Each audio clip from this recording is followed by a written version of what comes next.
to the final episode of After the After Hours with your boy TraderPrad. The final day of this week is tomorrow going to be a free fall Friday. Now get ready for tomorrow. Powell going on the microphone. Powell going on the microphone again. Get ready for tomorrow. So I do have a watch list ready, but if you guys are ready, hit that like and subscribe.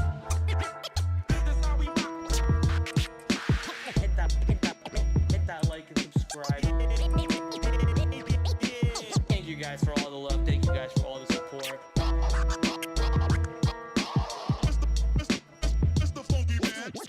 This is your boy TraderPrad. TraderPrad.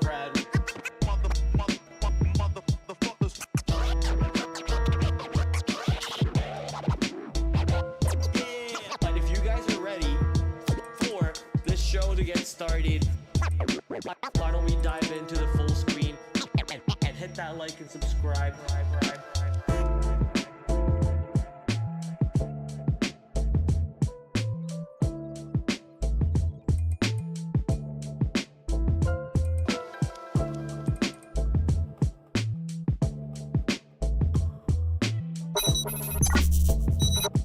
Yo, what is up, chat? How's everyone doing? Welcome. And I see we just got raided from the GOATs himself, the Think with Bookmap family. Thank you, Think with Bookmap. Thank you, Alex. How's everyone doing today? Hopefully everyone had a wonderful Tuesday. I mean, what the hell was that to start off the show with?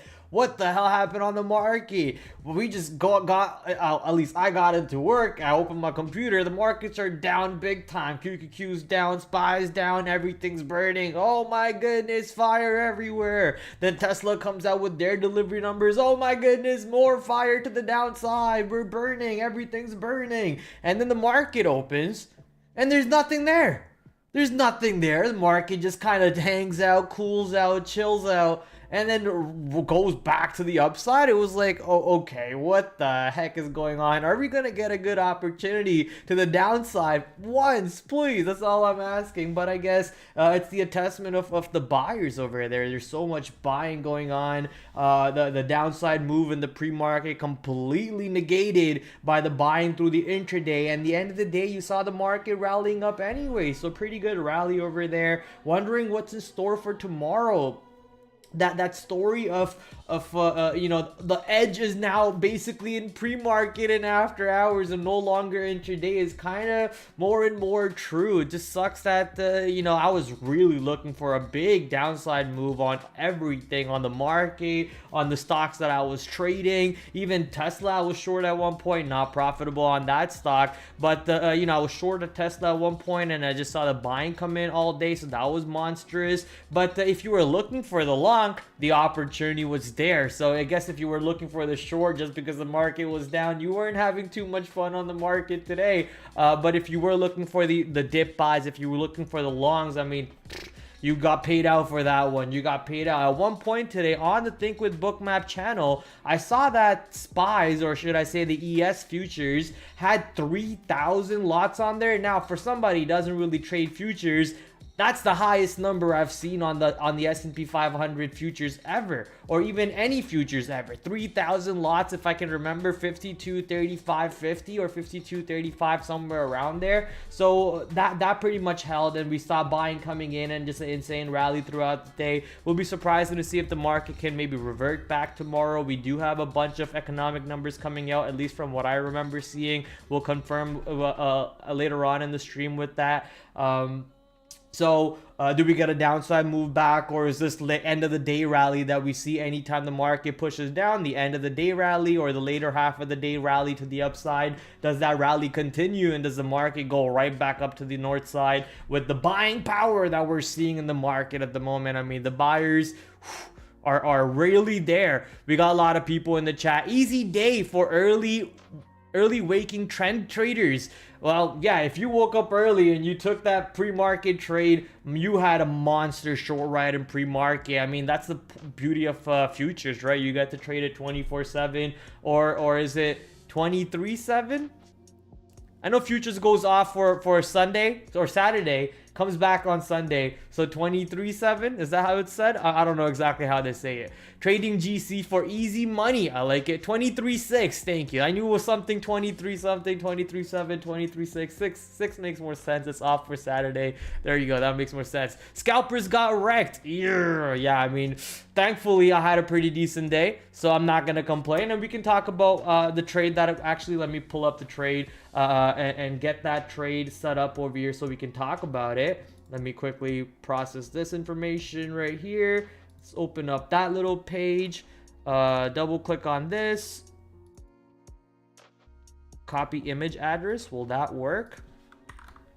It will. Okay, awesome. So now we have that ready to go, and now we're gonna head over to the main screen to talk about the main stuff, such as the watch list for tomorrow, what's on store for tomorrow, what type of stocks are we looking for, what type of plays can we get out of those stocks that we're watching, and see if we can make some sweet cheddar cheese tomorrow. So welcome everybody to the TraderPrad show, also known as After the After Hours. We're gonna go right into the big screen right now. So let me quickly transition us over to the screen.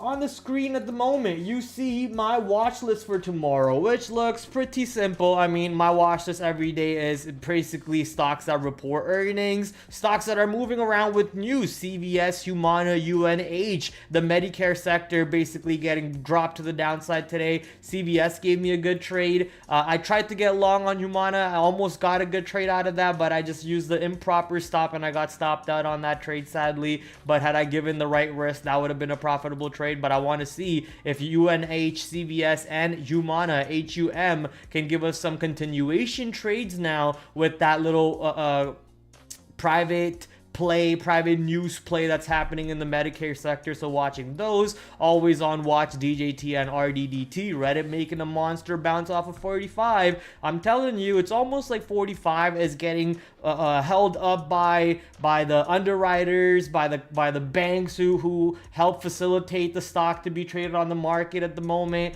and so on. So it's almost possible that there is some sort of a contractual obligation over here for Reddit to uphold that $45 price at the moment. Even though we have seen the stocks dip under that slightly, we just don't see it trade under 45 properly, and right back into the $50 area or even above that from what I remember. So Reddit on the watch list. EDR, the parent company of UFC. I guess the ticker for that is now a TKO. UFC and a bunch of other companies merged together. TKO being WWE merged together, and that's the ticker. But EDR, their parent company, is now getting bought out by Silver Lake, if I remember correctly, for $27.50. They're trading around $26 at the moment, so watching that stock for any possible trades. Still watching Lulu, Nike, FedEx. Nike actually gave me a good trade today. Didn't trade Lulu, didn't trade FedEx at all, but watching those. DXYZ, not really a trade for a day trade, just keeping that on watch for any day it starts waking up again.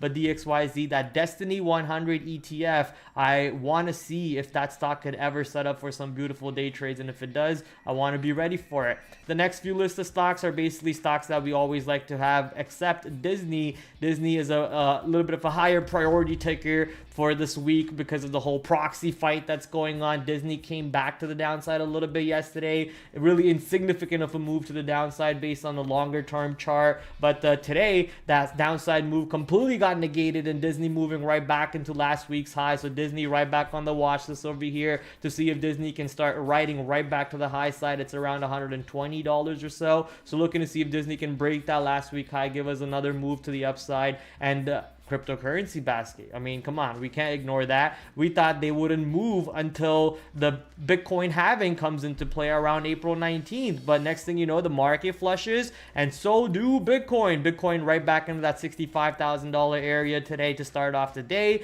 and taking all the stocks that are in that basket to the downside with it. Basically the ETFs, Coinbase, Mara, and Riot all going down along with those ETFs. to top off the last list, to top off the watch list at the last, it's the semiconductor sector and the mega cap sector. Most likely won't even talk about this too much over here. Those are just the stocks that I always like to keep a track on. But our main stocks for tomorrow that we're gonna plan for are gonna be these few stocks over here at the top, starting with Play, which is Dave & Buster's. So why don't we go out and start with Dave & Buster's on our watch list? Or let me actually talk about my beautiful trade over here. If you guys were watching me on stream yesterday, you would have caught this trade along with us. We spent a good 20 minutes kind of reading the earnings article, understanding exactly what took place on the stock, how big of a drop it had into this 105 area. We charted this 105 area and we said, I don't expect the stock going deeper to the downside below 105. And guess what happened? It basically bounced off of that in pre-market,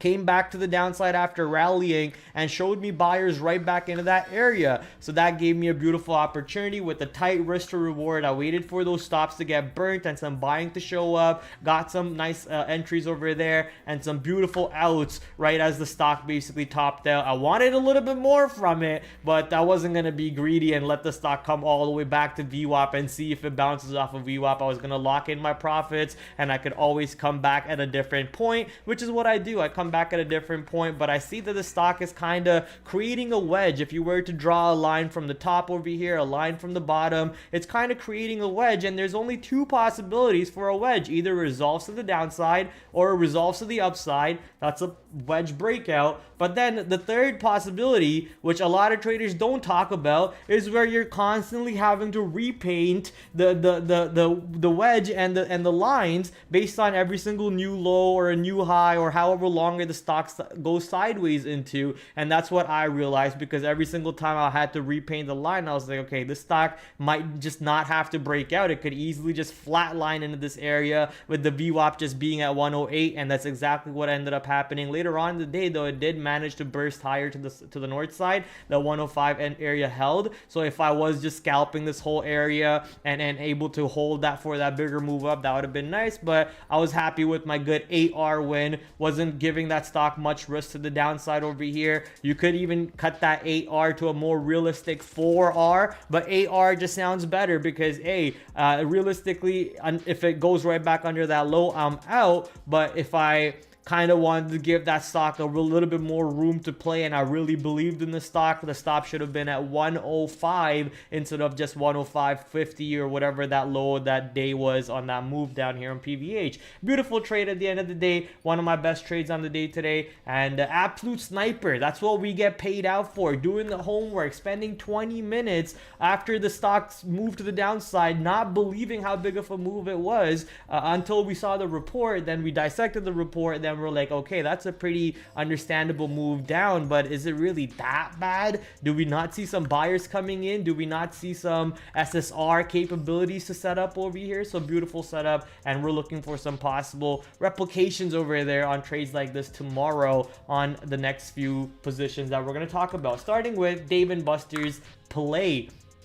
Play reported earnings. Looks like it actually reported negative. They missed EPS by 20%. They barely missed revenue, but overall a move to the upside on this position. So let me just quickly put in an anchored VWAP for earnings anchored VWAP, and then kind of zoom out and see where the stock is. So we managed to actually flush to the downside on the earnings, and then it managed to rip to the upside. I'm guessing something had to do with the guidance over here. Maybe they guided better for the future, and the stock managing to absolutely rip to the high side, taking higher than last week's high, going higher than, I guess, this little 52-week high. Is that the 52-week high?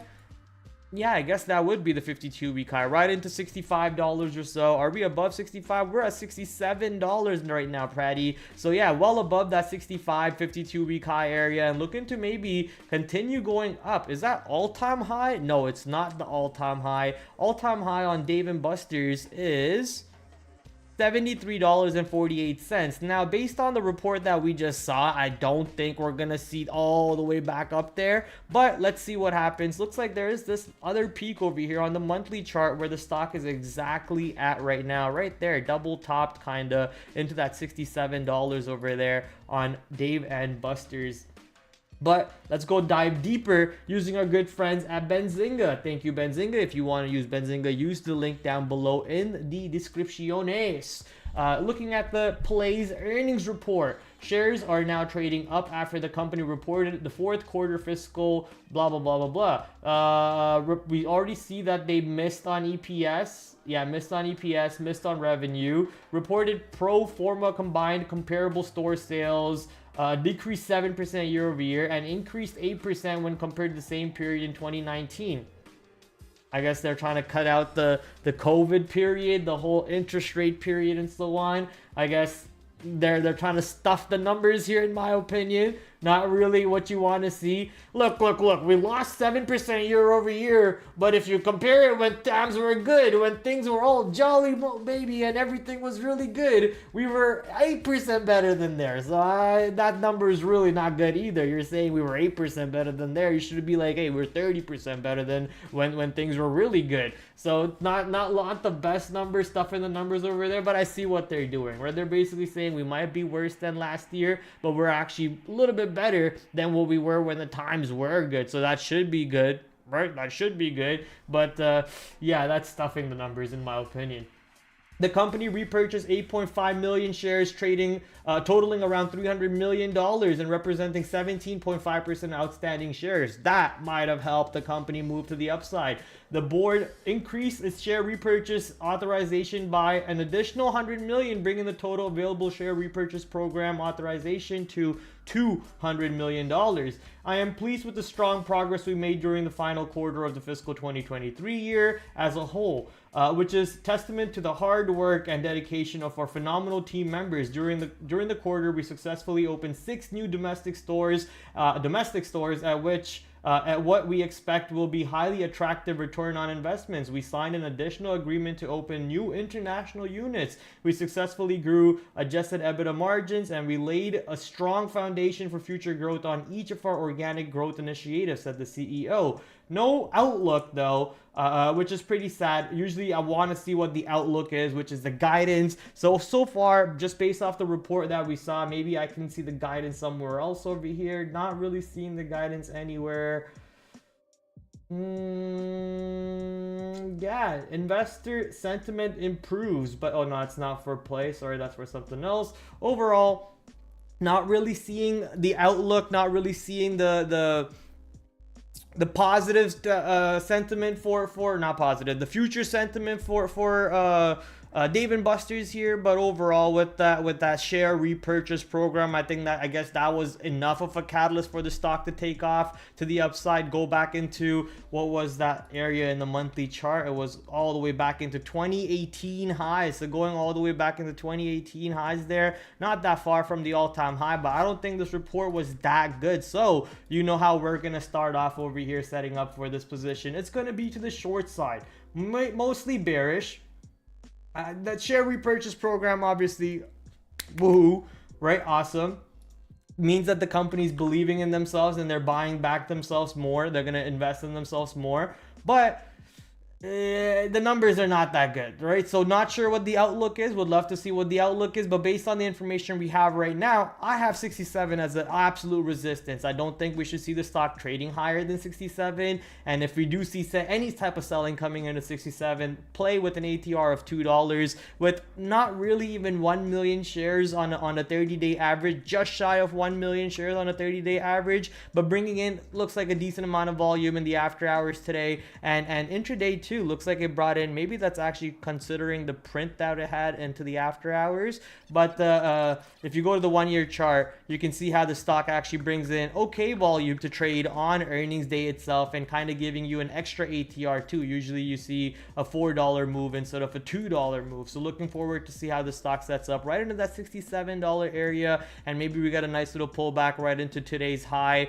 around, what's that, $63, $64. So we'll put $64 as a little bit of a support right now to see how the stock trades if it does pull back over there. But hey, let's flip the trade over here. Let's say we are wrong on our idea on the stock and we actually see more buying coming in. The stock is actually able to hold 67 on the bid, and we're above last week's high. Sorry, that's not last week's high. We're above that 2018 highs, and we're actually able to see buying come in this area, then that could open up some longs. If we're seeing buying above 67, there's no shorts over there, not at all. But as soon as we see some selling coming into 67, any sign of weakness on the tape being obvious, maybe even a big seller showing up at 67, we want to take advantage of that, sell the stock to the downside, because that report not bullish at all in my opinion. And sadly, that was the only earnings report we have today to go through. The next few stocks, I guess Main, C-A-L-M, is it C-A-L or just C-A-L? It's Com. Does that have decent volume? I guess it does. 2 million shares today traded, less than about half a million shares on the 30-day average, which is not really the best thing that you want to see. The stock is kind of stuck in a little bit of a range over here, right into the all-time high area. Not bad. Okay, and looks like that report actually took it into all-time high. All-time high is $65.32. We went up to $67 and kind of settled right into the all-time high area. So maybe we kind of keep the stock on the watch for tomorrow. Wait, what happened there? There you go. That's where I wanted to put it. Maybe we might need to watch this stock. I'll just kind of leave it in the background over here. If it brings in volume tomorrow in pre-market, or if it shows up on my relative volume scanners, I'll be a little interested about it. But for now, because of the lack of volume on that stock, I'm not really that interested. Who the hell is that? Is that me? Who the hell is that? There's nobody else on this page but me. Who is that though? Come with an ATR of 1.54. That's actually not bad. All right, you know what? Let's actually quickly throw some lines over here for this stock. Today's low. Bang. Today's low. Today's high. Bang. Today's high. Go to the weekly chart, and we're looking for last week's low. Bang. Last week's high.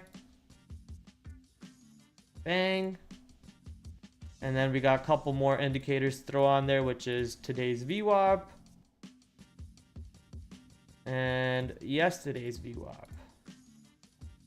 Awesome. Now we're ready for this trade. Obviously, that move into the all-time high and kind of settling. Ooh, look at that. Perfectly settling between last week's high and that all-time high at the moment with this earnings report, which looks positive. I mean, 22% beat on EPS. All right, good job. Only 1.5% beat on revenue. I kind of don't even think I need to dive into the stock a little bit more, because we are seeing that the news is positive over here. If we do see buying coming in above last week's high, I think the stock could just give us some oomph, some move into the all-time high, and a little bit even higher than that. You can see how the after hour kind of peaked a little bit higher than the all-time high, all the way into $67.45. So watching this whole area between 65 and 61.50 to see how the stock trades. I think the stock just upgraded itself all of a sudden from a nothing burger of a trade to maybe keep an eye on my watch list. So I'm kind of glad we went through that page over here. So Play and Calm, the only two stocks today after hours reporting.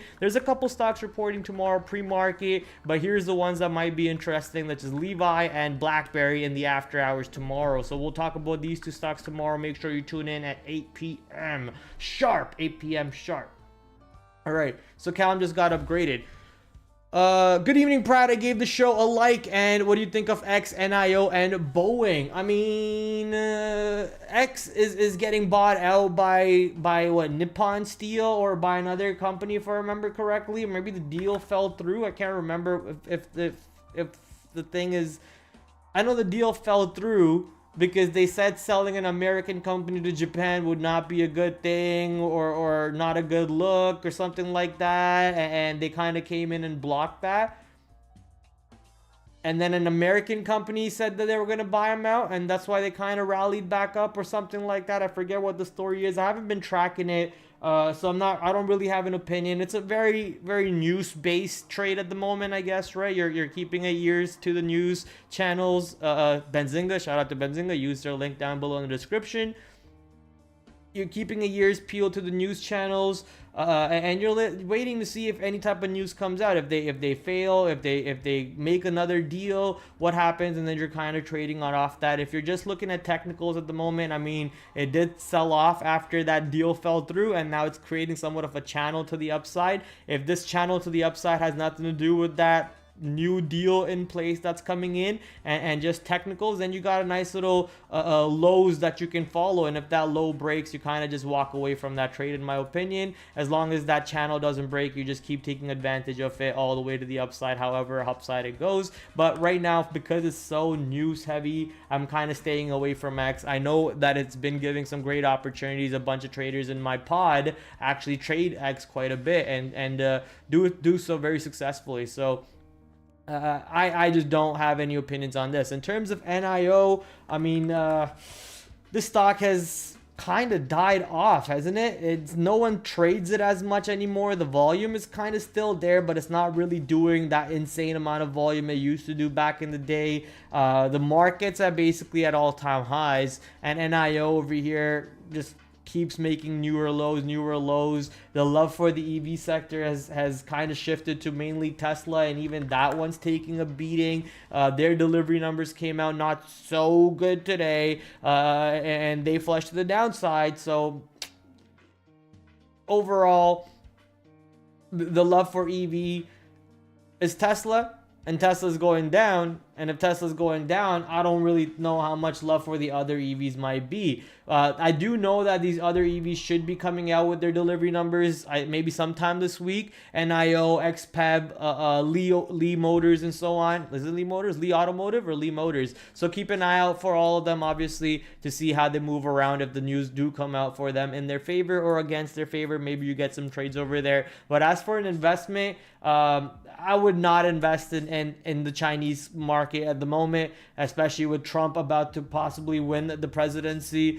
We know what he was doing with the whole Chinese sector when he was in the position where he controlled everything. So you kind of want to be careful of that whole thing happening again. And if that happens, goodbye Baba, goodbye NIO, goodbye XPEB, goodbye JD and Pinduoduo and all that craziness. So you got to be a little careful with that.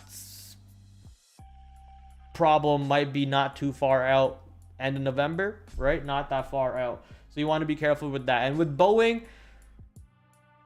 with management changing and everything, I mean, that is a good thing. With the management changing, you would hope that it would bring in a little bit more QA, a little bit more stricter guidances, stricter rule sets for people to follow. People actually start giving a shit a little bit more about this job and about what they're doing, about what they're building. So maybe you do see some changes happening. All that dirt that they were kind of sweeping under the rug maybe will fall out, and then people actually start fixing that problems properly instead of just sweeping the dirt under the rug. So I mean, the outlook is great. There's only two companies that realistically make airplanes in the world, Airbus and Boeing, and I don't see Boeing going bankrupt anytime soon. But that being said, the FAA could come in at any moment and kind of just stop Boeing from making planes and kind of force their hand into internally changing things before they can start making planes again. But I don't think it will ever get to that point. You know, if I'm putting my prediction hat on, and if I'm rubbing my crystal balls here, you know, I would think that wouldn't last that long. Before time comes, they're gonna step back in and be like, okay, we fixed the problem, we're gonna let them make planes again. And because of that, I don't think, you know, that company's going anywhere. There's a lot of jobs that rely on Boeing too, right? So I don't think it's going anywhere. As an investment, I think you're probably safe, but just be ready to you know, have that position drop tenfold to the downside, right? Just go right back into a crazy price that no one's ever expected it before on another flight crashing out of the sky, or another window flying out, or another wheel blowing out or something. So just got to be careful. Also very news dependent stock, so that's why I kind of stay away from it. But it's giving you some good volatility and some good trades, no doubt about that. Let's go see what the chat is talking about. Let's go see what the chat's talking about. We answered a few of the questions from John. Dieter saying dab. Dieter, what are we, 12 years old playing Fortnite? Come on, brother. What are we doing? Future's getting kicked again. Globe X. Don't say that. Don't say that. NQ? Ooh, yeah, a little bit of a move over there on the market. Little bit of a move to the downside over there on the market. Hit that like. Oh, I already hit that like. But oh yeah, he started a new stream because he rated me. Big dog rated me, so I need to hit those likes again. Go hit that like. Go hit the subscribe on your boy.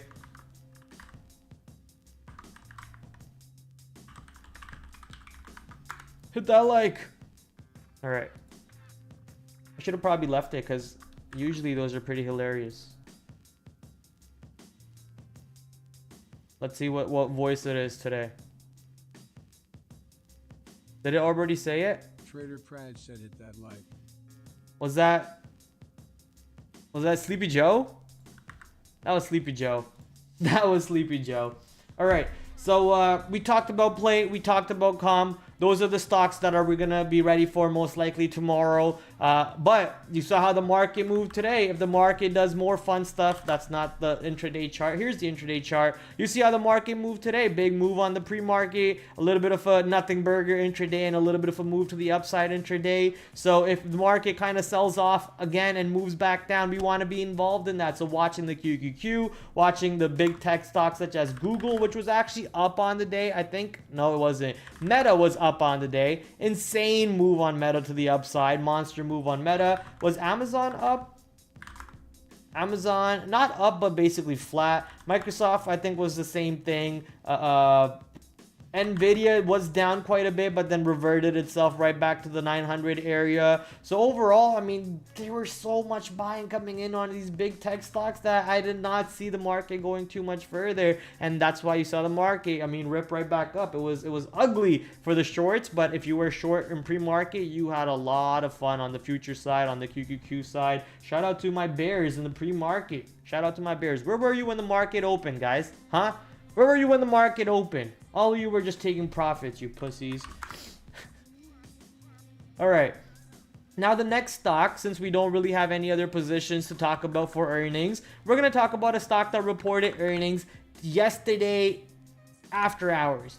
PVH. Now that was a monster drop. We caught a monster long. But what's in store for this stock moving forward? A stock that who has an ATR of what, $3? Now it says $5. It was $3.50 yesterday. It's now $5.40 because of the move that it brought in today. A little bit of an extra volume. That guidance was not the best for them. Even though the report came out good, the guidance sucked, and hence a big move to the downside. But we successfully defended that 105 area. Tomorrow, if we get under that 105 area, that opens up more room to the downside. But if the 105 area comes back into play and we actually defend that 105 area again tomorrow, that's going to set up for a beautiful long. So watching that PVH for 105. As for resistances, we'll use today's high a little bit as a reference into that 113. 113.50 is what I'm going to put. And all the way above 113.50 will be that little consolidation high and that little low over there. I think my marker is exactly at...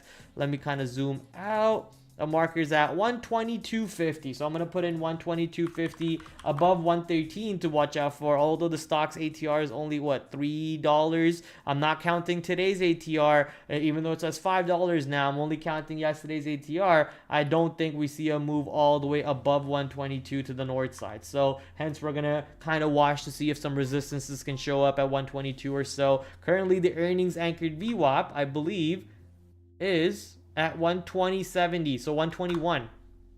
That is that the... Yeah, that's the one. Go back to the 5 minute. It's currently on the 5 minute at... I guess that makes sense. Yeah, that does make sense. 108.50 is where the earnings anchored VWAP is. The previous earnings anchored VWAP, which shouldn't really matter too much, but if it does pop up into that area, it's at 120.34. Let's just say 120.50. My bad posture has been killing me, guys. My neck. Oh, you guys heard that crack? Oh, that was another one too. That was a nice one. No, I can't crack it anymore. Maybe that's why my neck's all fucked, because I try to crack it so much. Okay, the next few stocks, Humana, CVS, and UNH. Like I mentioned earlier, the Medicare stocks going down as the interests. Is it interest?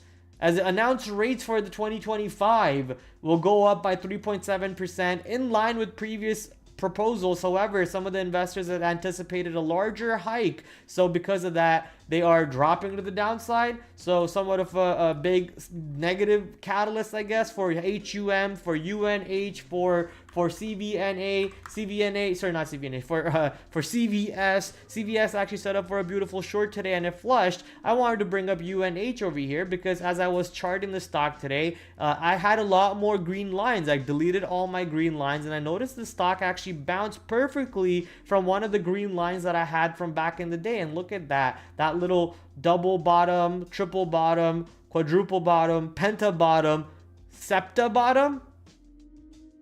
I don't even know if that's a word, but 6 bottoms at this point, including today's move.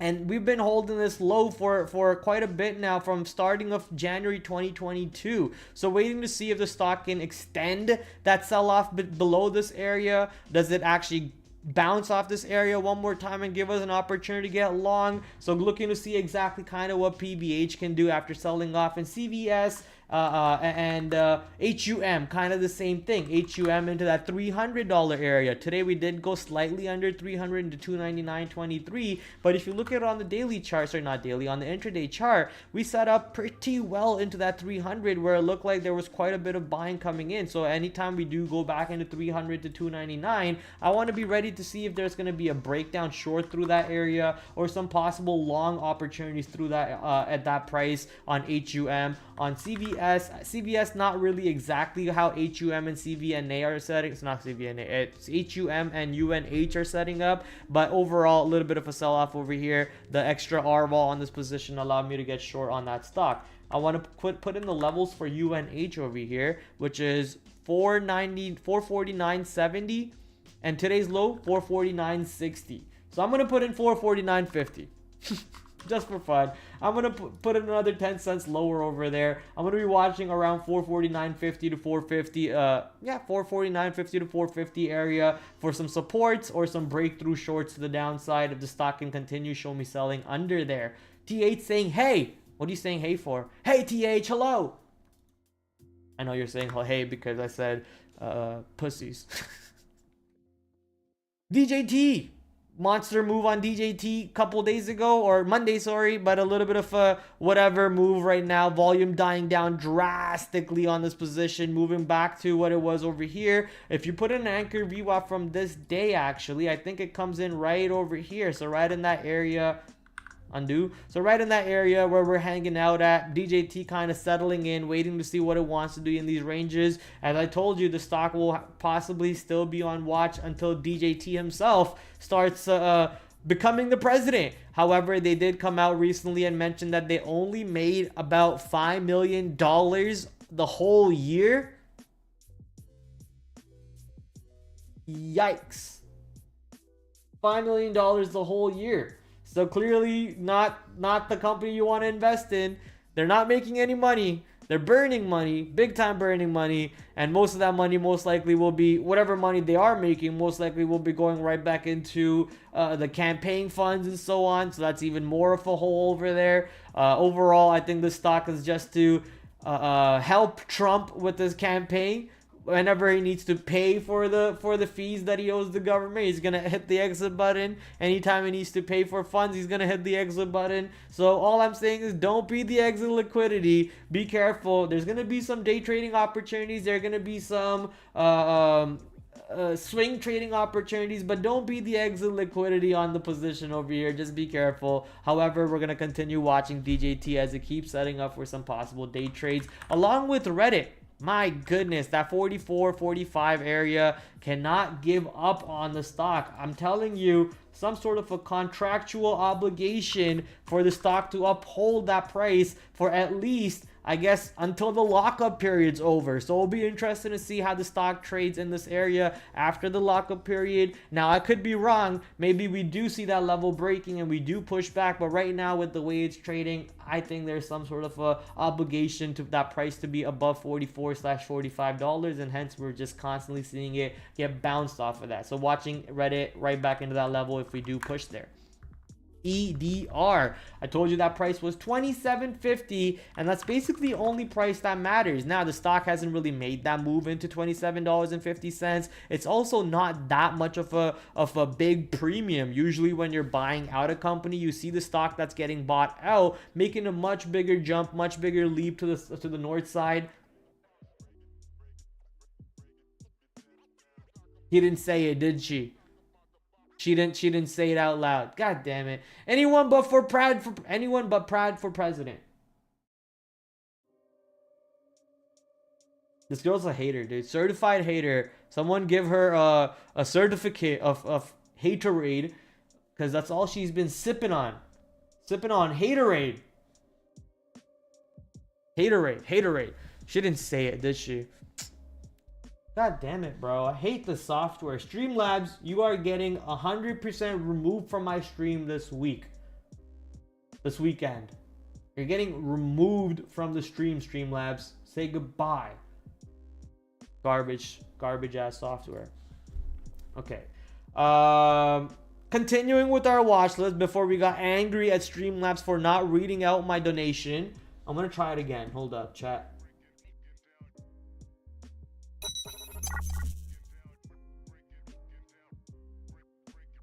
Bruh. Garbage software, dude. Garbanzo beans. Okay. Anyone but Prad EDR, the only price that matters is $27.50. But sadly, it hasn't made that move yet. Now, there could be that the deal falls through. They actually have a definitive agreement, which means the deal is going to go through. But anything is possible. Right now, we kind of popped into 26 today and then rejected off of 26 on the intraday. So if we do manage to get back above 26 and... No, she didn't. I didn't hear it. Your lights not work anymore? No. The software disconnected my lights from itself. My life's hard, dude. You heard it? Okay, I'm glad you heard it. In that case, I'm glad you heard it. But Lumia, piece of shit Lumia, disconnected. It says my lights are connected right now. Let's see. Oh, it's already red. Yeah, see, nothing's working. Piece of shit Lumia, dude. Call that scammer girl back. Why does it say people change my lights to something when I'm the one who tried to change it? That's hilarious. The test button just made up name for people. Itachi? Isn't that like a...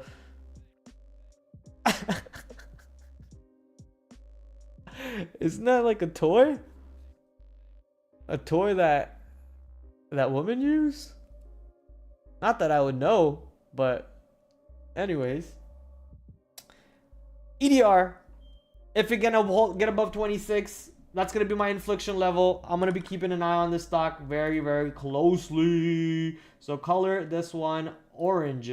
The next few stocks are basically all just whatever positions. The main ones that we wanted to talk about today we have, but I'll kind of just highlight some for you. Nike going into that 52 week low coming into play. That was a nice little short today. I played that short, monster short to the downside, but no move into that 52 week low. Very slow. Didn't really want to flush into that 52 week low, so waiting to see how Nike will do if we do push there. I think at this point I'm just waiting to see a buying opportunity into the 52 week low, so being a little bit patient until that price ripens. Lululemon starting to make that flush now into that 360 area.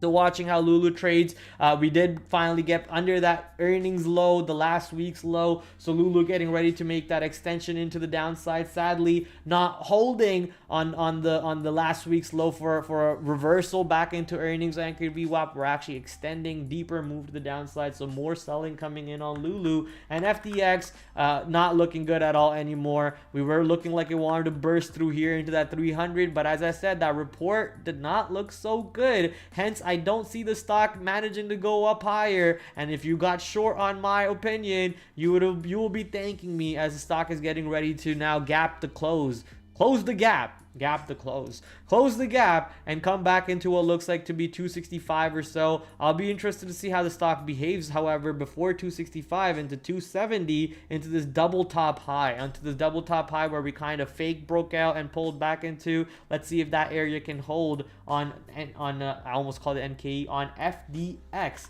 Disney right here into that 123.50. So Disney is also an interesting position with their whole proxy fight going on and so on. If you can see on the daily chart, bouncing perfectly off the 9 EMA, looking like a perfect breakout setup over here on the daily chart. So if Disney can actually get above 123.50 and stay above 123.50, I think there's some opportunities there. So I'm just gonna put in Disney levels on my chart. DIS 123.50 on watch. Bitcoin, the next few stocks up for us to talk about is going to be the Bitcoin sector. BTC USD, nasty little pullback with the market pulling back today, but not all the way back into 60, which is good, and I don't want to see it under 60 at all. So waiting to see how Bitcoin trades right now in this little pocket between 60 to 70. Once again, Bitcoin halving coming up. I kind of said yesterday that I don't see Bitcoin doing anything at all, and I was wrong. I'll eat my words. That's also because I thought the market wouldn't be doing anything either. And the market actually flushed to the downside, taking Bitcoin along with it. Now the big market popped back up, so maybe Bitcoin pops back up. I'm just kind of making shit up over here. But if Bitcoin does go back up, I'm still kind of waiting for that big Bitcoin event to take place for us to really see some craziness to kick off. If it doesn't go off that event, then I'm really wondering as to what event are we going to be waiting for the next trade over here on BTC market. It's probably going to be on the breakdown of 60 or the breakout of 75 at that point. So either April 17th or either at 60K or 70K. Those are the only two areas that only three trade setups that I'm watching on the Bitcoin market to kind of sympathy trade my Bitcoin ETFs such as GBTC, BITO, IBIT, or even Coinbase itself, Mara, and Riot. So you have tons of instruments over here to use at your disposal for the Bitcoin trade, for those of you who don't like to trade cryptocurrencies directly on Coinbase or Binance or whatever it is. So keep an eye out for those. We already kind of went through the large cap real quick. Google kind of had a decent day. Didn't really flush too much to the downside. Down 0.6, yes, but didn't really flush too much. Bounced perfectly off of last week's high. Bounced perfectly off of, it says yesterday's high. That's not, oh, yesterday's, oh, that's today's low. So bounced perfectly off of last week's high, which is good. It looks like if we do pull back into last week's high, there could be some buying opportunities over there. So keep your eyes peeled. Looks like Google wants to continue its rally higher here. Is that all-time high for Google? God damn. So Google, very good move over here, setting up for especially the market reverses. So keep watching that. Meta already just insane. Meta bouncing and holding perfectly last week's low and even yesterday's low, which was exactly last week's low too. So Meta holding last week's low, not managing to go under. If you can see how the earnings anchored VWAP is for Meta. Why is my dog going crazy? If you can see the earnings anchored VWAP for Meta, I mean, do you really need anything else? Do you really need to see anything else? You're seeing buying constantly come in at these levels. So clearly showing you that whoever initiated their buy program on the earnings move is still buying this position right now on META. And as long as they are not done buying, you are not looking short. It's as simple as that. As long as they're not done buying, you are not looking short. So META pull back into what looks like last week's low, 486. If that does show up, you got a good long there. If that doesn't show up, that's probably because the market's all the way higher, and that's probably taking Meta right back into 500, well above 500, maybe even into 510 or so. So Meta, love the fact that it held that area. I'm actually going to upgrade Meta over here on my watch list and kind of put in that price level as support, which is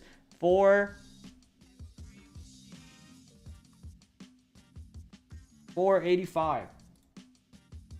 Watching that 485 zone on META.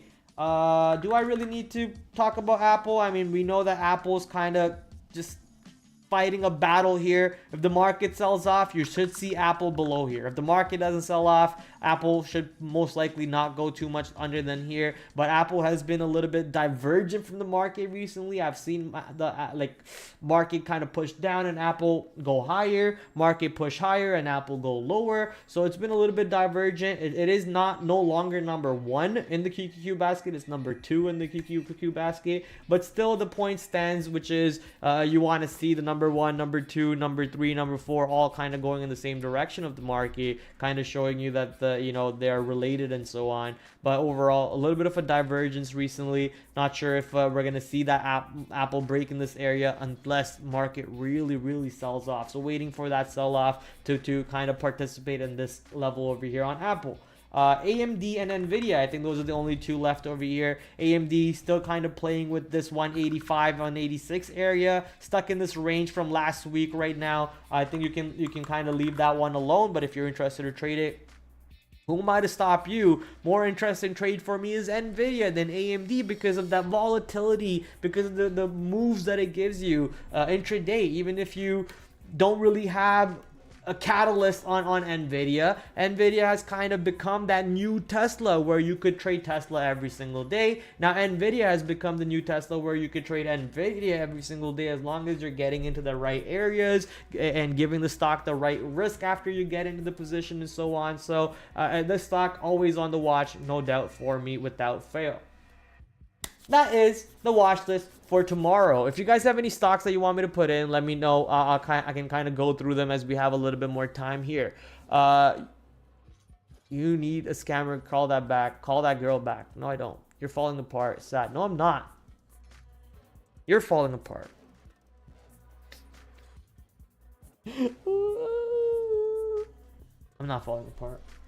Ooh, I fall apart.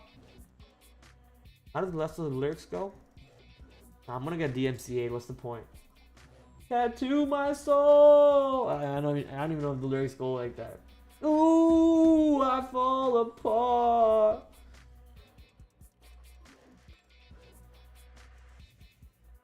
Could've known before. Alright, I'm done. I'll stop. I'm trying to remember the lyrics. I can't remember the lyrics. Alright, next part. Talk about the economic calendar for tomorrow, the time periods that the market could get a little volatile. So let's look at the time periods that we might have to be ready for, and that looks like it's going to be right off at the bat at 8:15 non-pharma employment change numbers, 9:45 Bowman on the microphone, 9:45 composite PMI numbers, 10 o'clock ISM non-manufacturing numbers.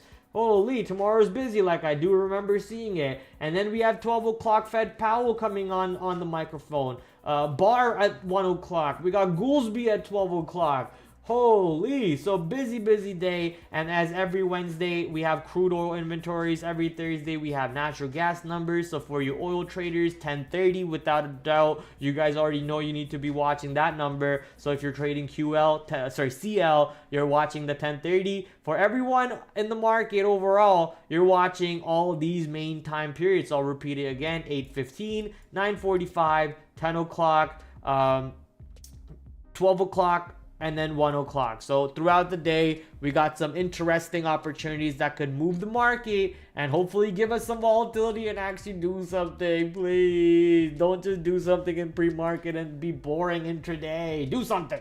So let's have some fun. We got some opportunities though, even if the market doesn't do anything. We got PVH, we got Com, we got Play, we got the Medicare sector, Humana, UNH, Reddit always moving, EDR, Disney, Meta. So we got some plays on board that we should be ready for, even if the market doesn't do anything. But I would love to get into an all day long or an all day short on the market and just start at the start of the day, close at the end of the day, and just it will be monster opportunity over there. Let's see if we can get something spicy like that going on midday, hump day, Wednesday. That basically, ladies and gentlemen, is all in store, all she wrote for the Trader Prad show, for after the after hours. But the show is not done yet. For the next few, I guess, how much ever time we have left over here, we could do a couple things. I have two things planned out where either we watch a 44-minute long video, which is actually a seminar. There was I think this was the one in Vancouver. I can't remember if this was the one in Vancouver or New York. No, sorry, this was the one in New York that I was supposed to go with my friend Obi. If you guys know Obi very well, some of you guys know Obi very well. I was supposed to go with Obi to this conference in New York, but Obi forgot and he drove himself, so he ditched me. But thankfully, they posted this whole conference on YouTube. Sadly, it's like 44 minutes long. Now, I don't think I want to be online for another 44 minutes, and nor do I think this is going to be entertaining content for you guys for the next 44 minutes. So I will save this video for the special audience who comes in on Sunday to watch me. We could kind of get ready for Monday and watch this on Sunday for the rest of the stream over there, and learn whatever that this has to talk about. Get ready for it then. So for those of you interested to watch this video, I'll put the link in the stream right now. So you can go check it out. But if you want to watch it with me, I'm going to save it for Sunday. Come hang out with me. We're going to watch a good 44-minute long documentary on Sunday with this one. Obi did go and spent that weekend in NYC during a giant downpour. Yes, he did. And he stayed at a girl's house. Ooh, Obi. That's supposed to be an inside thing. I don't know why I said that out loud. I'm an idiot. But yeah, Sunday we'll watch this one. You're lucky you didn't go. I mean, hey, I'm happy I didn't go because now I get to watch this video for free with all of you guys without having to spend a single dollar. I mean, what more do my Indian genes want? My Indian ancestors are so happy right now for everything that I just pulled off. All right, that was hella racist for my own people. But I do want to watch at least one video today for trading before we go to the fun part of the stream where we kind of wind down and cool off, and I'll talk about that part after we watch the video. So let's watch the video over here. We're gonna get Baldy Adam. Damn it, I said I'm not gonna say that. But how can I stop it when the first thing I see when I open his page is just his big shiny forehead twinkling in my face? It's kind of hard not to say it. But I apologize, Adam, if you ever do find my video or streams. I don't mean it in a negative way. I love you. I love your streams. Not streams. I love your content. It's amazing. Also, shout out to Dieter for this amazing stream music. I mean, my God, Dieter, amazing music. If you have more music, Dieter, holla at your boy. I need all of them. I would love to play your music all day on my streams, brother. So far, your music has been great. The chat's been loving it. Shout out to Dieter. Thank you, Dieter. Everybody say Dieter clap, Dieter clap, Dieter clap. Okay, so we did say we're going to watch volume analysis today. So this is about a 9-minute video. Movie time for those of you. Trading volume. Holy smokes, that was loud in my ears. For those of you who are ready, what am I trying to say? Get your popcorn, get your Coca-Colas, get your whatever. We're gonna watch movie. I'm gonna quickly take a washroom break here, so be right back.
You should put some good beats at least.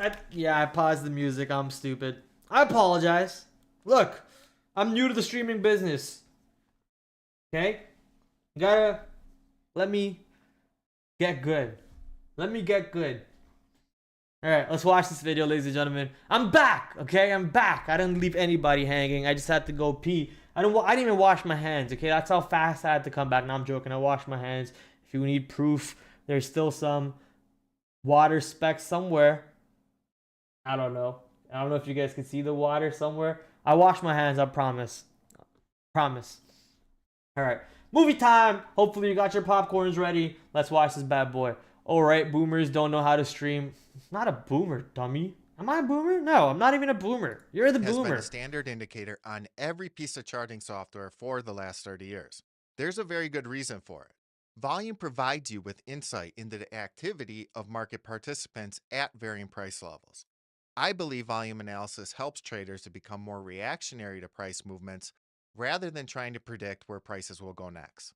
There's several volume-based indicators you will learn as you dive deeper into this course, but they all require a basic understanding of volume analysis. In this video, I'm going to show you how to interpret volume to confirm trends, find breakouts, and spot major market reversals. Let's get into it. Trading volume is the total number of shares or contracts a security traded for a user-defined The basic session. stuff first. We analyze Hey, my hoodie volume to matches the determine background. intent and aggression of market participants. When trading stocks, volume will be expressed in shares, whereas when trading futures, volume will be expressed in contracts. Oh, look at that. When you buy a stock, you share in the ownership of a company. Not really Whereas a futures matching, but pretty contract is close. a legal agreement to buy or sell a particular commodity or security at a predetermined price on a specified future date and time.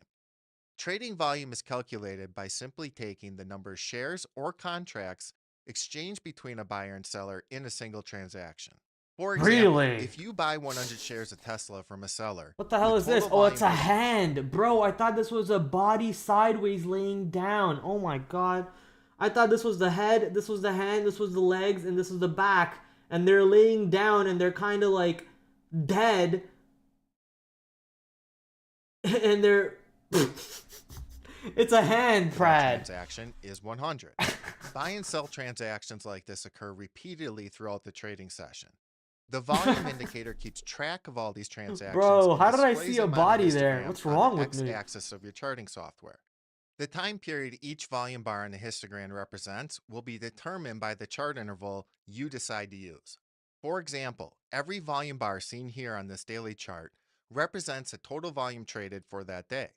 I find it useful to add a simple moving average to the volume indicator. Hey, I do that. Easily spot higher than average volume, as seen right here. Hey, I do that. Personally, I like to use a 20-period simple moving average. Hey, I do that. Now that you have a Wait, basic do I? understanding Do I do a of how 20 or do I volumes 9?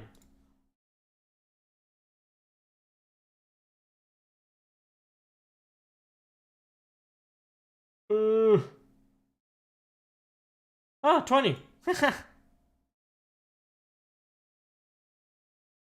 calculated, let's look at how you can use volume to determine intent and aggression of market participants.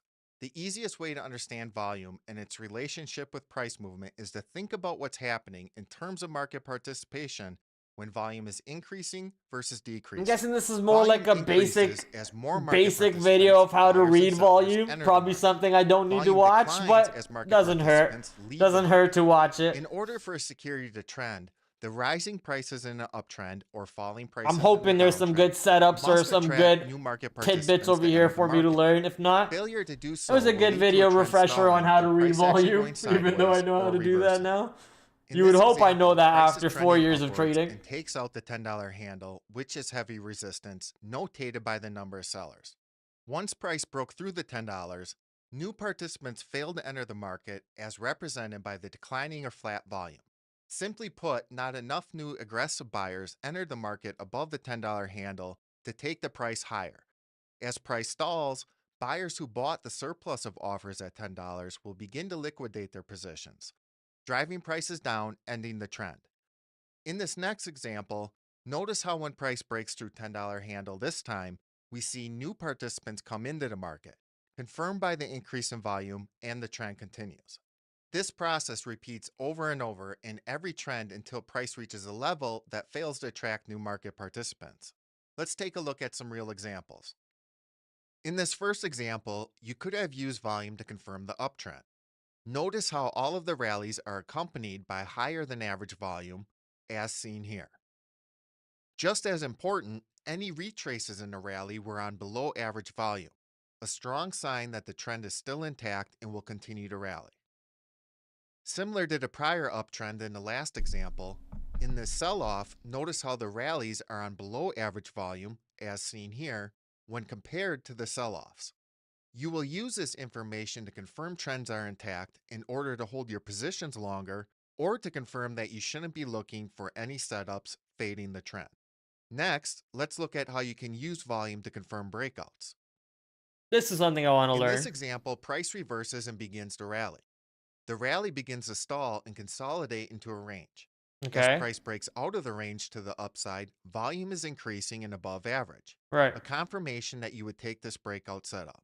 Right. Once again, price begins to consolidate and we have another breakout confirmed by above average volume as seen here, providing you additional confirmation to continue to hold your position. And I guess the fact that look, that down candle right there with that big volume candle wasn't able to stuff it back below over here, below that swing low or whatever, take it back down, gives you the long. You could have taken the breakout, or you could have looked for the long after the breakout, pull back and hold in the range somewhere over here to give you that extension if that continuation was Use there it on as the a stock. confirmation. This big red candle and not being able to stuff down would have possibly given me a chance to load up more on the trade. And then I don't know if I would have taken that breakout. Maybe I would have. Depends on where we are on the day, what the time of day is. Obviously, this is the NASDAQ futures that we're looking at, NQH24. That's actually 2024 contracts.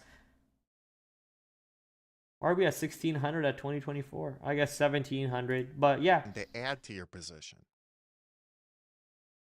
In this example, the market is consolidating into a wedge pattern. Notice how when price initially breaks out of the wedge, it's on lighter volume. The real move doesn't start until we begin seeing volume break out as seen here. This allows you to better time your entries and will help you to avoid chop. In this example, the market is weak and trending lower. Price eventually begins to consolidate into a range. The thing though initially it looks like being lower, avoid chop. Okay. In the moment, this example, whoa, what the hell?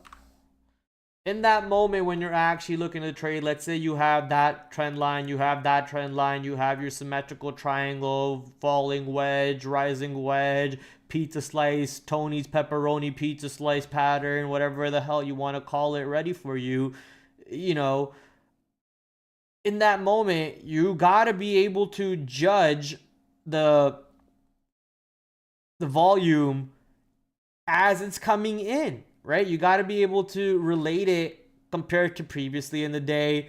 But if you're just purely trading off a chart, then I guess you would wait for the volume to kind of break this moving average before you can actually enter. Like, okay, it actually is breaking out on the chart, but the volume is still low, so I'm not going to take it. But if you see it actually is breaking out and the volume's coming in above the 20-day moving average on whatever time frame you're looking at, then it's probably, you know, there's some substance behind it, some meaning behind it. You probably are not going to get the punch of the breakout, which is usually the best price, right? You might have to kind of wait to get for that confirmation somewhere over here. As you guys can see, the volume comes in, but that gives you, I guess, a little bit more actionable play, because if you're getting in this volume spike, your stop is somewhere there, your entry is somewhere probably up here.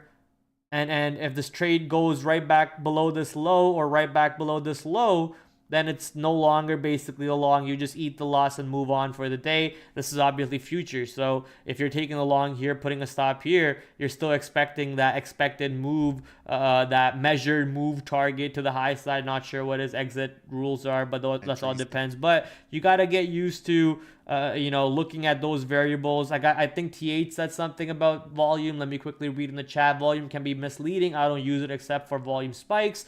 Indeed. Simple, just add one SMA line to that chart, or just ignore volume and trade price actions and candles. Big moves up can do start on low volume. Yeah, exactly. Some of the moves can start on low volume if you are able to catch them. But this is more in regards to breakouts, because I do take quite a bit of breakouts. Kind of wanting to see if he was going to tell me something new that I don't kind of already know. But yeah, I like to no longer take the breakouts. I like to see, I mean, that's a lie. I still take breakouts. But these days, I've kind of been a little bit more hesitant on taking breakouts. Instead of taking the breakout, I let the stock break out, pull back, and show me buying into that same area where it's supposed to break out from, which it did over here, right? It broke out, came back, and showed buying right into that high above the swing high. It kind of then took out this swing high and then showed buying right into that swing high too. So that kind of gives me an opportunity to build the long over here with the stop there, kind of like what I did with PVH today. But using at the moment, you know, volume or so on, I think as TH has put it in the chat, I kind of don't really do that. I just wait for the confirmation after the breakout a little bit. But if you do get better at looking the volume, I'll be honest, I don't really look at the volume that much as I'm staring at the chart or the level 2 or the time of sales, right? So I sometimes take some breakouts that don't really have this volume behind it. So this might actually help me a little bit better in my breakout trades. If I'm seeing the volume get above the moving averages for the breakouts, maybe that gives me an opportunity to take that breakout. And if I'm not really seeing it, it gives me a step to kind of sit back, relax, and kind of reconsider things before taking it. So a little bit of a new thing that I could add, but it's not something new at all. It's something that my managers have told me already. It's something that my peers who in my pod who trade review for me and so on have told me already. So it's just something that I just need to build. Just not something I do as much as TH said himself that he doesn't do. Yes, so why use volume there? Where? Here or here? Yeah, exactly. Like, I don't... You could take the breakout, come back, and wait for the consolidation high or whatever. So you're not really using the volume, right? So like I said, I don't really look at volume as much. To avoid chop. Maybe we learned something new, TH. In this example, the market gotta be open-minded, TH. Price eventually begins to consolidate into a range. Initially, it looks like price is going to break out of the range to the upside. However, this was a false breakout notated by the below average volume. You could look to fade this move, or you could wait until it breaks out the bottom side of the range on higher than average volume, as seen right here. Finally, let's look at how you can use volume to spot major market reversals by looking for... This is actually going to be a good one, because he's going to talk about capitulation, I bet. Capitulation. Capitulation is a dramatic surge of buying pressure in a rising market or selling pressure in a declining market. As a move accelerates, it will reach a point where traders unwilling to suffer further losses snowball. Hold up. I've asked so many people to define what capitulation actually is. Neil, Greg, my managers at the moment right now, who I don't think they want to be named on the stream. No one has ever given me a description, but here we have one now. So let's look at it. Capitulation is a dramatic surge of buying pressure in a rising market or selling pressure in a declining market. So if a stock is going down continuously and a dramatic surge in that sell-off, big volume spike to a new low or something like that, and then it kind of just stops. My manager has mentioned something in the words of if it's not the beginning, it's the end. Wait. Or did he say in the opposite way? If it's not the end, it's the beginning. I think he wanted to say it's either the beginning or the end when those big volume spike moves happen. And if those big volume spikes don't have a continuation behind them to the downside more, then it's most likely the end of that move to the reversal. So capitulation, understanding how to read that on a chart, understanding how to take advantage of that is very important. Something that I've been wanting to build, and now we actually get a nicer description, and maybe we get to see what's in store over here. So let's continue reading. So in a declining market, as the move accelerates, it will reach a point where traders are unwilling to suffer further losses, snowballs. Point where traders unwilling to suffer further losses, snowballs, leading to a surge in price as traders make a mass surrender. So stops blowing out. I'm guessing stops blowing out. Like, let's say you're short and the stock's just going higher and higher and higher, and you're just unwilling to lose anymore. Or traders who were unwilling to lose, their losses snowball, leading to them getting margin called or their stops triggering and a bigger surge in that price or a bigger drop in that price to the downside. Mass surrender. Balls, leading to a surge in price as traders make a mass surrender.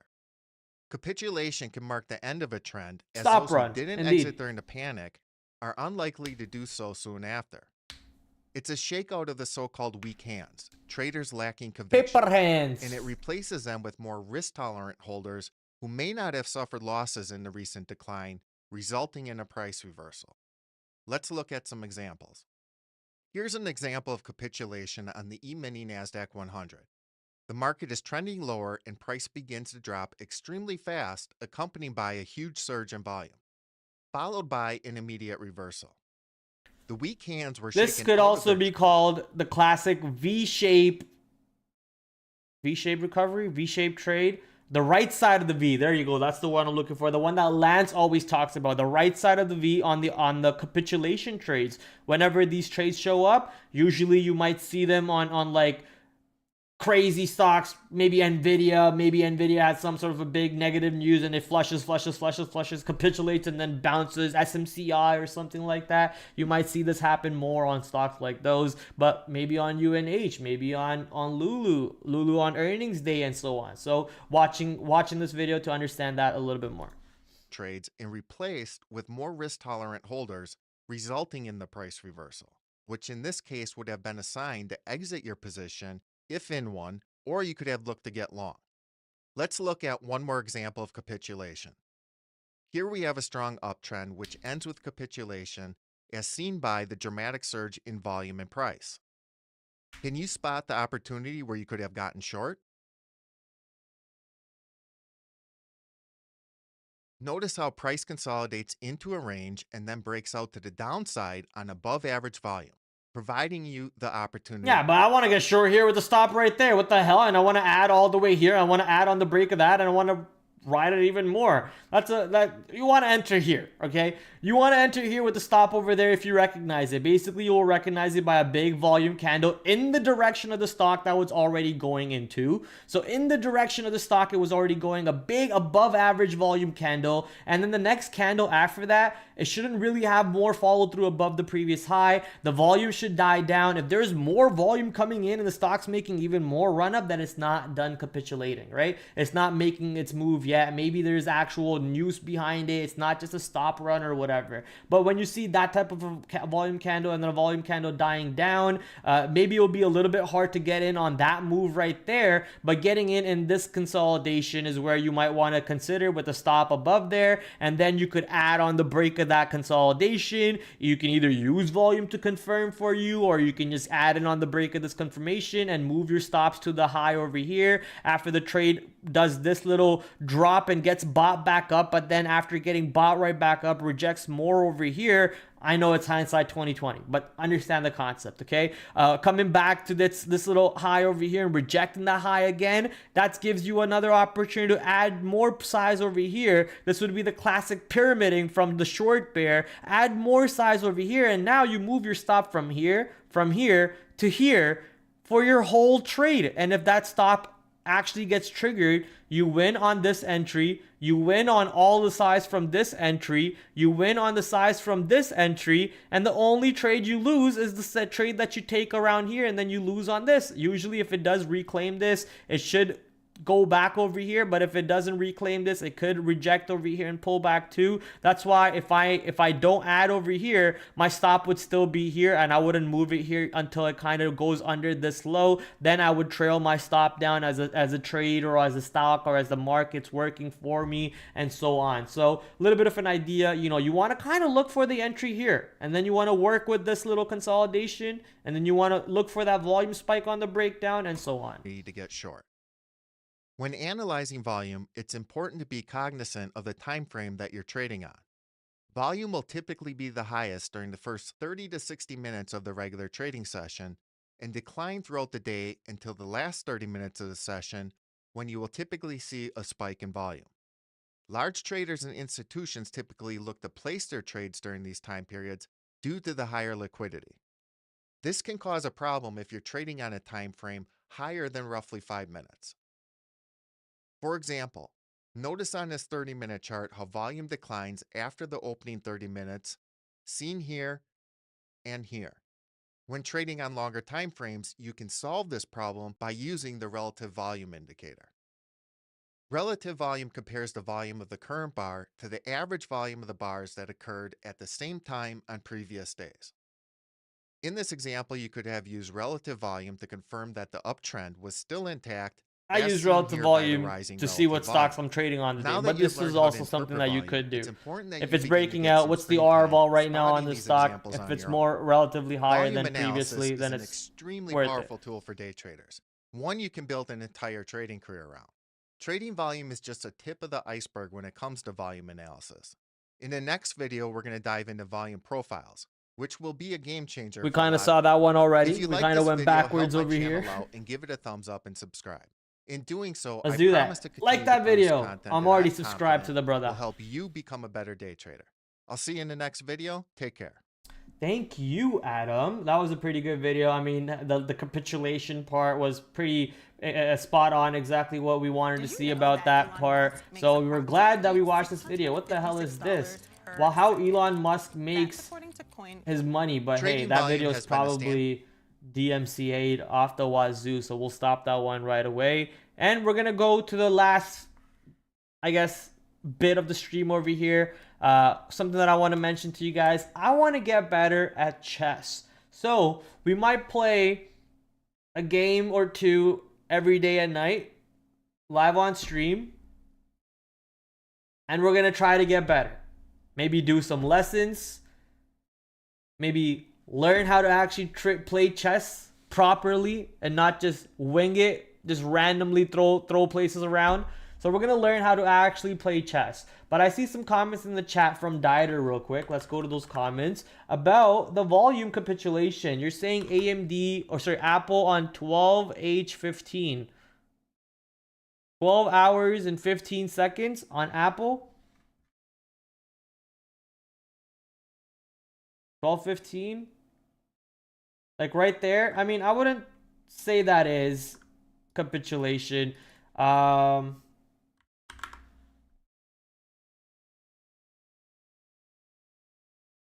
Let me kind of go here a little bit back.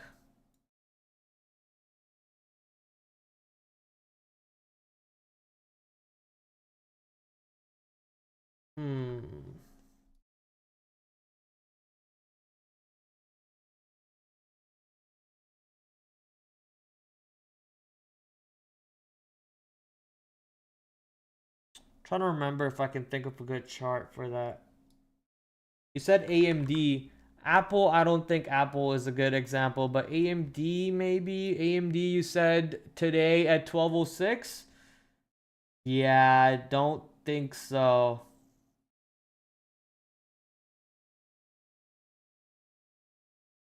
No. No.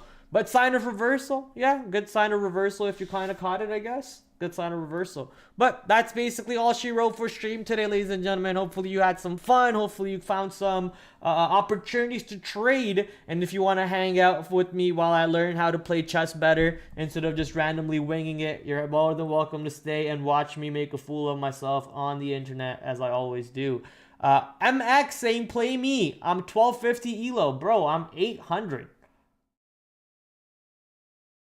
I'm only 800. I'm trying to get better, not lose elo. What the hell?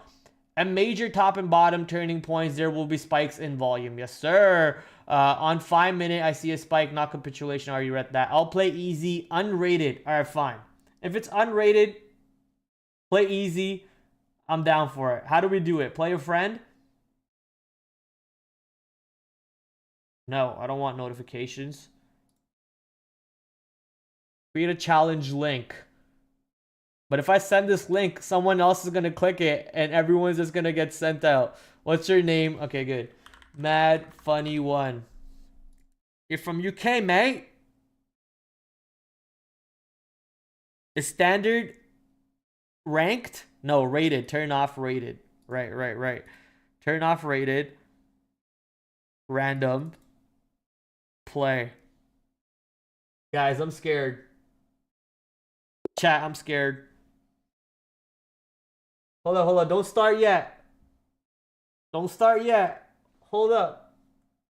Let me move my webcam so people can see.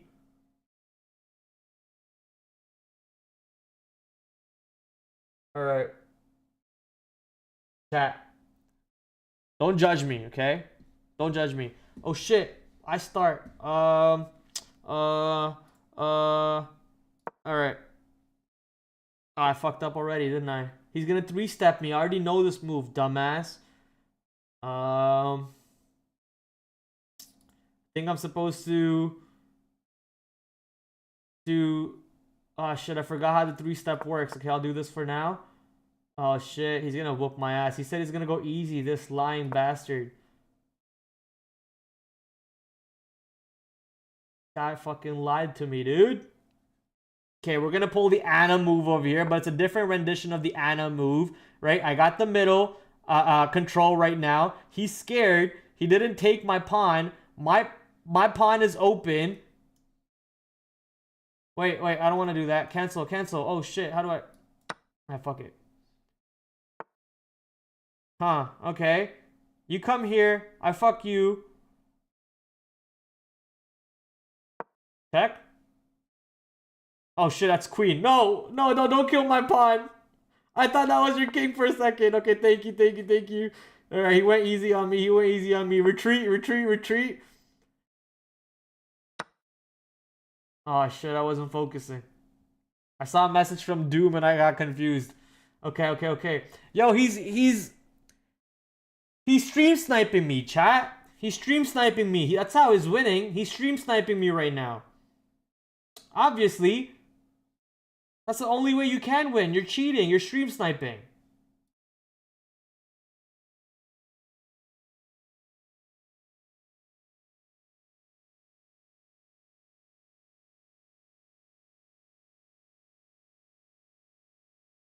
I'm so bad. I don't know what I'm doing. Okay. I don't know any strategies. That's the problem. I just know how the pieces move, but I don't know any strategies. So, you know what I'm going to do? I'm going to learn some strategies, and we're going to play again, Mad Funny. Okay, we're going to play again after I actually learn some strategies, and I'm going to wreck you. I promise. Okay. What's a good strategy? Like, what are you supposed to mainly do? Just use your pawns and build up from your pawns? Is that the goal? What are you supposed to do? Smell bad? You're bad. I'm long on GC, but now I'll leave this for the game. You leave for the game? Nah, don't leave your position, bro. Trade your position. You don't have to do that. Let me win.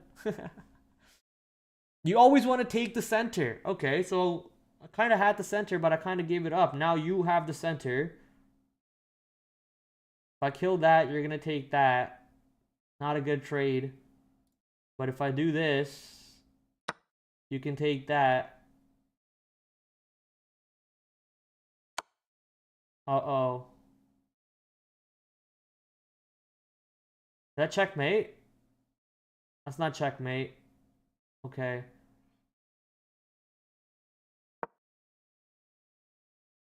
I don't think I had any other move there. Could I have blocked it somehow? No. I had to move my king. I couldn't have blocked it. I couldn't have killed him. I had to move my king.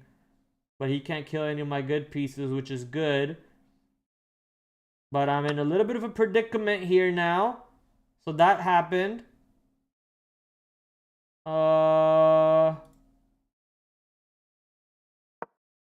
Let's put his horsey at risk.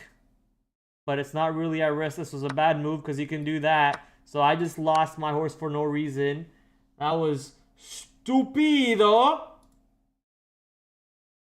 Now I'm going to lose my queen. Psych, no I'm not, bitch.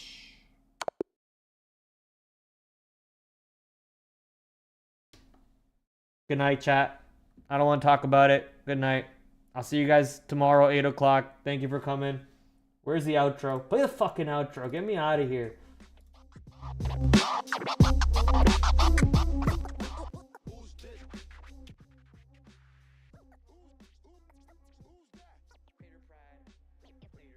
I'm upset. I'm upset. All right, game review, chat. Game review. Let's see. Okay, start review.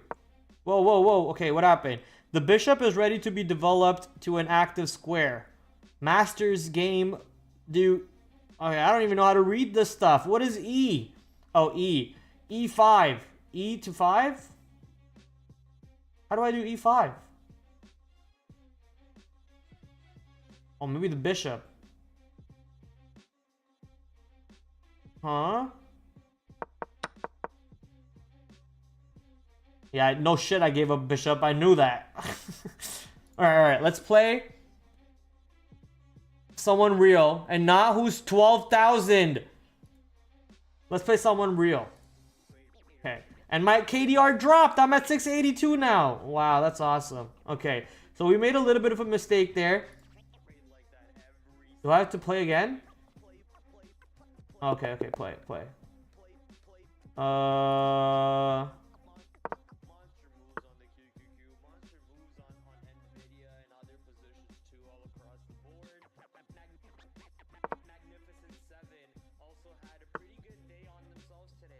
Damn it, he knows the trick.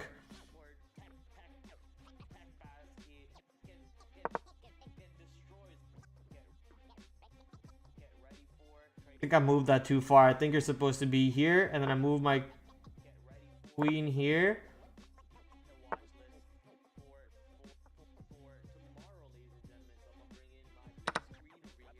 Are you gonna do that? Are you really that retarded? Oh, why I'm retarded.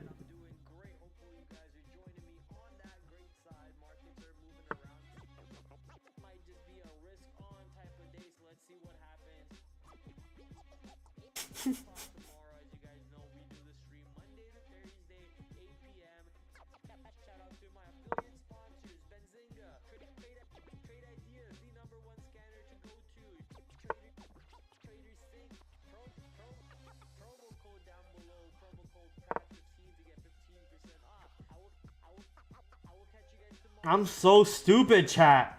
Why don't you guys stop me from doing this? Claxon China PMI coming out like right now and you're doing this? Bro, I'm not trading the market. That's for 9:30 to 4 o'clock. I save my dopamine for intraday when the markets are not doing anything.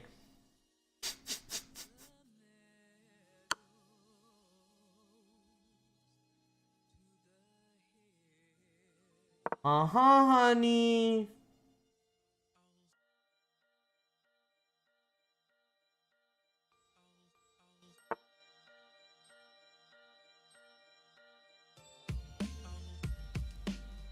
Dider with the beat, boy. Oh, this is a nasty beat.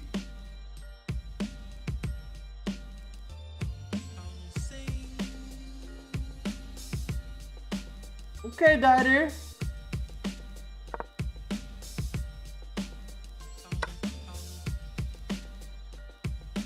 Okay, Dider.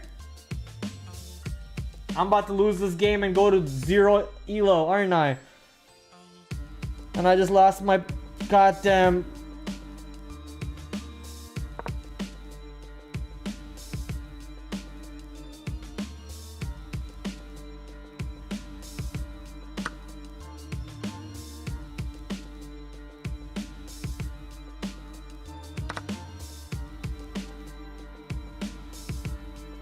Put king in check with queen.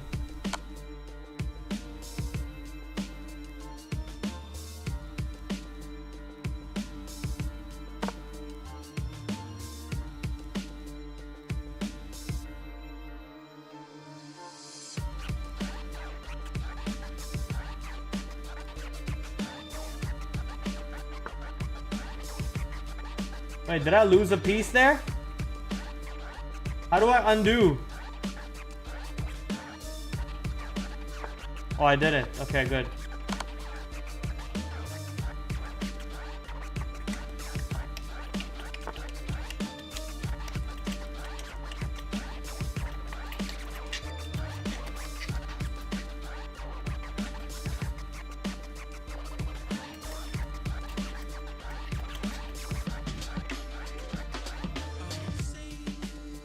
That's gonna die.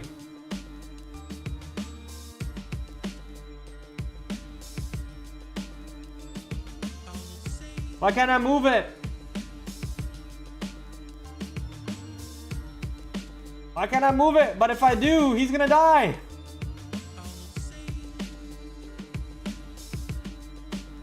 Why can't I move him?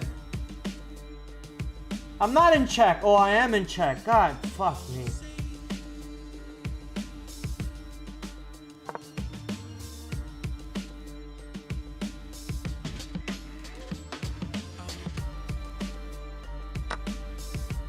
Ah!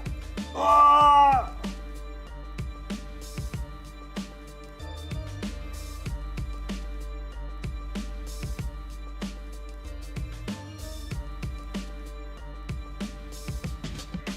Okay, that horse is gone. Goodbye. That horse is gone. I can't do anything about it.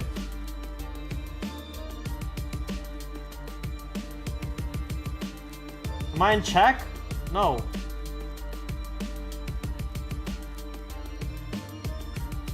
Why can't I move this? Does that put me in check? Why can't I move this? Does that put me in check? It doesn't. Oh, I am in check. Oh, that's why.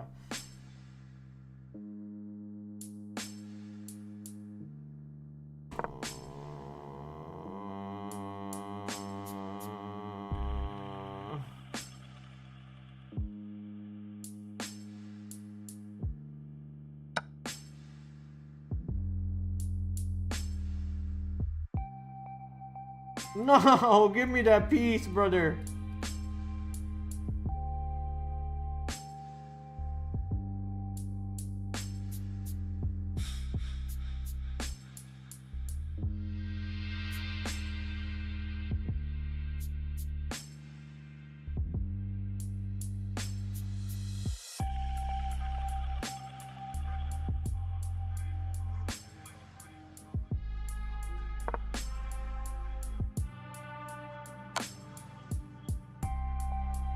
Oh my god, I'm an idiot.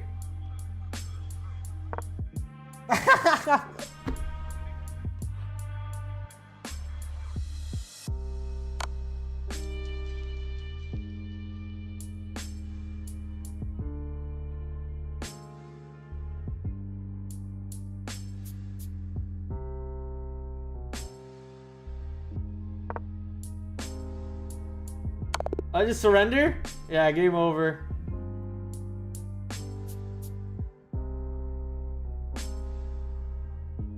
Okay, one more game.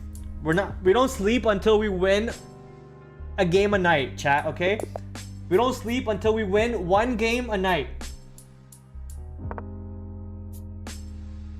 As a gamer's mentality is, you never sleep on a loss.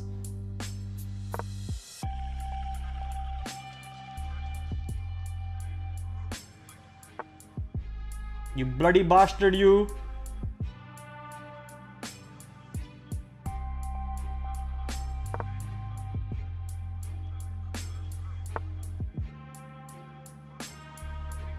Bloody basket.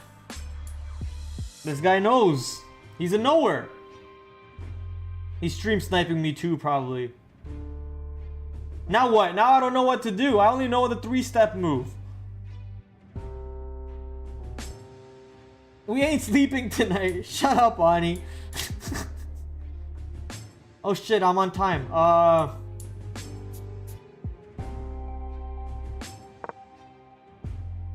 Let's bring out the brick players. Let's bring out the horsies.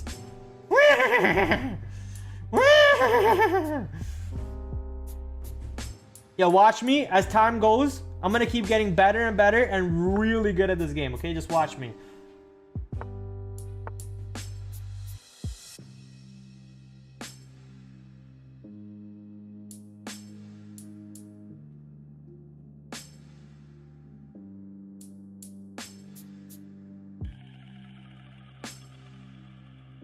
What's his plan with this? What's your plan with that? Well, you want my horse for... and lose your bishop for my horse? Yeah, that's what I thought. You just wasted a move, dumbass. Good job. What an idiot. Learn how to play, kid.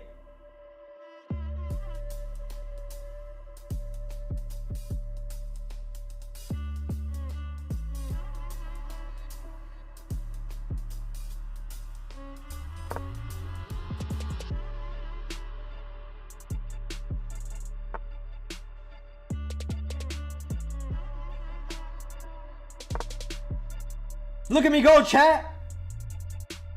India ain't got nothing against me. Oh, mother. How fucking stupid are you, dude?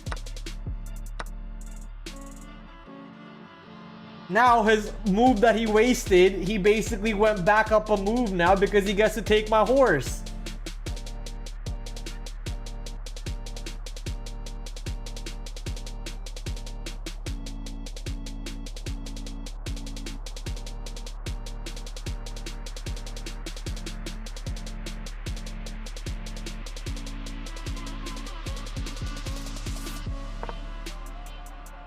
Back that truck up, boy. Back it up. Back it up, Terry. Back it up, Terry. Whoa. You ain't gonna back that thing up, boy? Alright, what's your goal here, buddy? If I kill you there, I'm screwed. So what's your goal here, champ? If you come here, you're screwed. If you go there, you're screwed. I'm gonna make you back that thing up, Terry. Back it up, Terry. Back it up, Terry. All the way here, Terry. Come on, Terry. Back it up. That's what I thought. All right, he backed up. Now we push front line. Front line, enemy gates, knocking on the door. We're gonna need the big guns here. I don't know what kind of big guns can I pull out right now, to be honest, but we're gonna need the big guns here.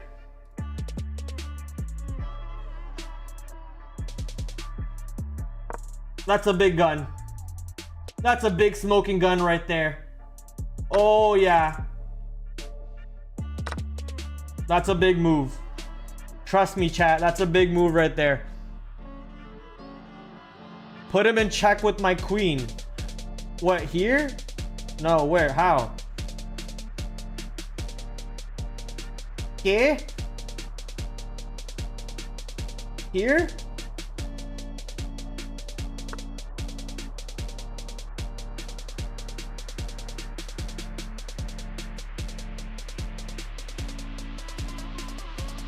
You know what? Let's do it. Go for that. Check. Alright, good boy. Bring out the horsies. And I'll bring out my players too. Go there.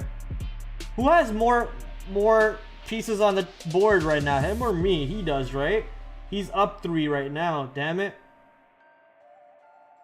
Yeah, he has a horse, 3 pawns. I have 2 pawns. All right, what did he just do? He just killed my horse? Did I just give up another horse like that? No, I gave up a pawn. Okay.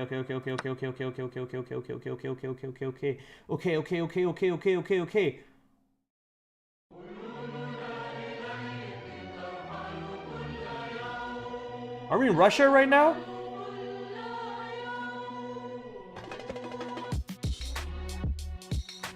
Oh, this beat's a banger. Holy shit, Dieter slaps.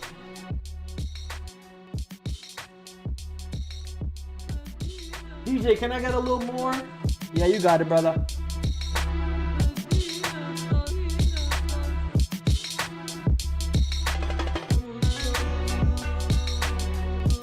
All we need is like a belly dancing girl now.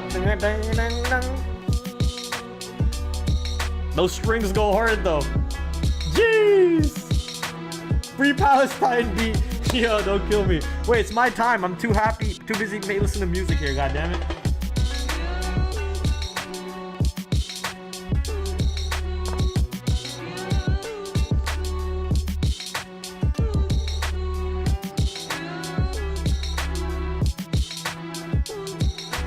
Back that thing up, Terry. Back.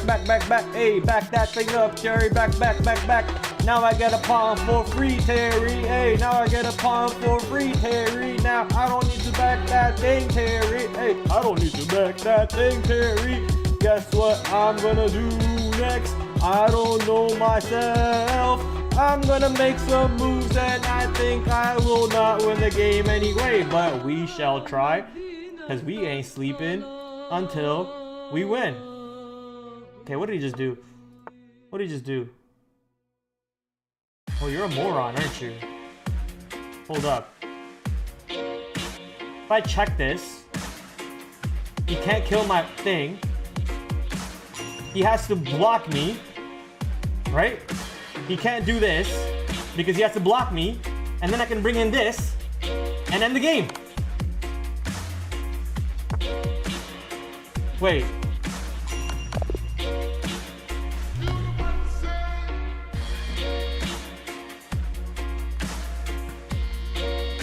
We're going to bed tonight, chat. They said we're not gonna go to bed. They said we're not gonna go to bed. I don't know how to do a backflip, but oh my. Ugh. That's right. They didn't believe in us. God did. God did. They didn't believe in us. God did. Let's go, chat. Let's go. That's 1 win, 2 losses. I'm okay with that win rate for my first day on chess. I'm hyped. I'm hyped. I'm hyped, chat. I'm hyped. I'm hyped. You're probably picking on a little kid. His name is Mukesh Verma from India. Anyone who's a kid who's not putting his full name in the username like that, he's probably in his mid-20s to 30s. Okay, let's be real. If he was a kid, his name would be like, I like Fortnite 007, or Ani Smells, or Ani Smiley Me, or some kiddie username like that, right? He has his full name in there, so he's a grown man. At least that's what we're gonna stick to. Ladies and gentlemen, we got our first dub to start off our new chess career over here. So I can't wait to see what else we got in store for our chess career. Maybe I'm just gonna become a grandmaster at chess and a grandmaster at trading. I think it's gonna be possible, and I can't wait you guys to keep on with that journey that we're gonna start. Thank you for sticking by. All you non-believers looking at Ani, you non-believers, eat it. Loss for you, not for me. We get to go to bed and sleep with a W. Thank you for coming out, everybody. Hopefully you had a wonderful stream. Thank you for sticking out all the way through till here. And hopefully you have some good trading opportunities tomorrow. Make sure you apply risk management. Please go check out all the links down below in the description. My affiliate sponsors, Benzinga, Trade Ideas, Trader Sync. Go check out my social media links too. I usually stay very active on Twitter and Discord. So join me on both of those social media platforms. All the links are down below in the description. And last but not least, please hit the like, please hit the subscribe. I'll see you guys tomorrow, 8 o'clock, same time, same place. TraderPrad out. Let me just fast forward the beat a little bit because this beat's kind of long. All right, guys, have a good night. After the after hours with your host TraderPrad, I'm doing great. Hopefully you guys are joining me on that great side. Markets are moving around. Might just be a risk on type of day, so let's see what happens. 8 o'clock tomorrow. As you guys know, we do the stream Monday to Thursday, 8 p.m. Shout out to my affiliate sponsors, Benzinga, Trade Ideas, the #1 scanner to go to, Trader Sync, promo code down below, promo code PRAD15 to get 15% off. I will catch you guys tomorrow, 8 o'clock, same time, same place. Until then, TraderPrad out. Adios.